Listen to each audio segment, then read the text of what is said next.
৭২-এর সংবিধান। ৭২-এর সংবিধান এবং ৭৪ সংবিধান। কোন সংবিধান?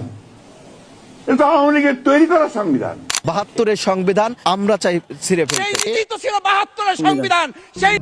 এটা এমন হয়ে গেছে, যখনই যারাই ক্ষমতা আসে তারা এটা পান করে তৃপ্তির ডেকর তোলে, আবার যখনই ক্ষমতাচ্যুত হয় তখনই তারা এটাকে ছুঁড়ে ফেলে দিতেছে।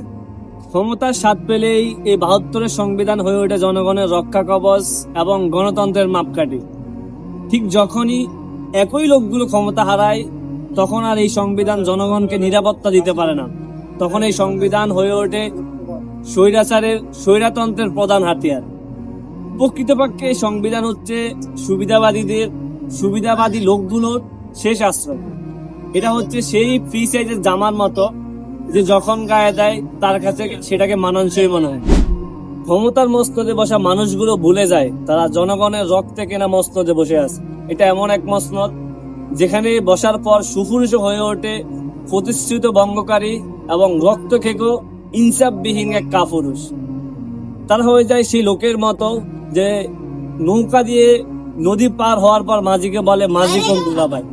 ইতিহাস থেকে যারা শিক্ষা নেয় না, সময়ের পরিক্রমে তারাই হয় ইতিহাসের সবচেয়ে নিকৃষ্টতম দৃষ্টান্ত, এবং তারা নিক্ষিপ্ত হয় ইতিহাসের সবচেয়ে নিকৃষ্টতম আস্থা করে, এবং যা থেকে শিক্ষা নেয় বহু মানুষ।